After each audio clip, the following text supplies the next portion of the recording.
so we got a special thing to talk about now. Yes, we do. Ooh, I'm going to play it slowly for us. Is it on? There we go. What's going to happen is we're just going to speak about it over the top, I think. Yeah, I know. I thought that's what you were doing. All right. For the radio production unit of my course, I had to sort out features, and I thought, right, I'm going to find Christmas number ones. There is a page on Facebook trying to get Highway to Hell by ACDC. It's Christmas number 1 because, believe it or not, it's 40 years. The band's 40 years old, and they've never had a top 10 single. The highest they got was 12th. So I managed to get in touch with the admin, the guy who set it up, and it's already on 148,000 likes. So it could happen. Yes, it could very well happen. They're the favourites at the moment, and the interview of it went brilliant. And personally, I like the song. When I found out AC/DC had never had a top 10 single, I thought, you know what, let's get them a number 1. So I'm going to be posting a link to their Facebook page on ours and on our Twitter. And they're basically saying it's only available on iTunes. There are 9 versions. Any of them will count towards it. Will it? Yes. And apparently, if you download more than one, it kind of voids it. So you should only download one, but one's enough. Download one. Download one from the 15th of December, 15th to the 21st of December. That makes it a Christmas number 1 if it's the highest sold. Perfect. So basically, I want everyone to do it. Everyone, it's a good thing to do. Let's give them a nice Christmas present. Yes. Exactly. Great song, and they deserve it. Hi, Steve. This is Megan. Hiya, Megan. How are you doing? I'm very well. How are you? Good. I'm fine, thank you. I'm guessing you're a big AC/DC fan. Oh, absolutely. I've been into AC/DC since I'd say probably mid to late 80s. Oh, interesting.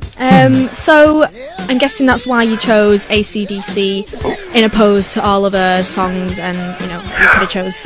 Well, yeah, I mean, AC/DC, they've been around since the year after I was born, so that give you a kind of idea of how old I am. And in this country, the highest chart success they've had was in the 80s, late 80s, and it was number 12. And for a band of AC/DC's influence and stature, that's absolutely shambolic. How well did they do it in America? In America, all over the world, they've done amazing. I actually lived out in America for 8 years. And AC/DC, they were all over the radio, all over the radio. They've had number 1 albums, number 1 singles, but over here, it's basically down to mainstream media, rock, heavy metal, overlooked always. It's not popular. It's always considered this underground, slightly dangerous thing that unless you're clean cut like the Foo Fighters and Nickelback, which don't get me wrong, I like both of those acts. But unless you're one of those sorts of bands that the record companies are really pushing on you, bands like AC/DC don't get any kind of regular airplay. Did you take any inspiration from the 2009 Rage Against the Machine? Because obviously that was a big thing. That was like, anti-establishment against the X Factor. Everyone was just fed up. Absolutely. And what a great track as well. It was. It was perfect for what John and Tracy were trying to accomplish at the time. And and yes, of course, I'd be lying if I said that we weren't inspired by that. This is a different campaign. This is not that was the inspiration. That told us it could be done. But this campaign is different. This is less about this is less about X Factor, and this is more about AC/DC deserve a number 1. They've been around for 40 years. They've given us 40 years of amazing music. And for them never to have even had a top 10 single in this country is a travesty. So this is about us saying, happy birthday, AC/DC.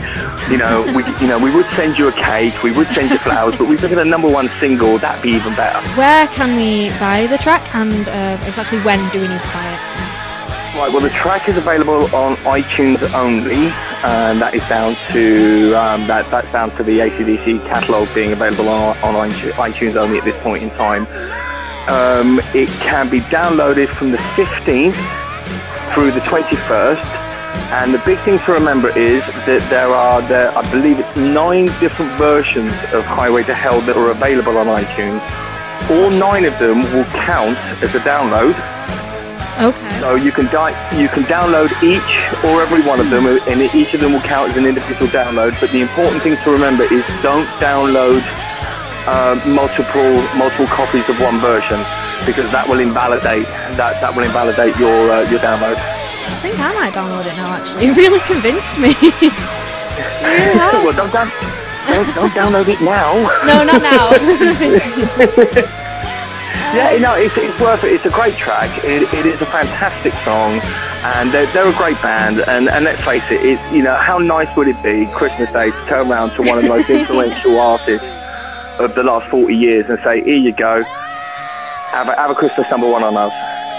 Well, thank you very much, Steve. You've been really great. You've been a really good interviewee. You're welcome. Thank you very much for your time. We'll have a nice day. We'll see you later. And you, my pleasure. Thanks a lot, guys. Thanks a lot.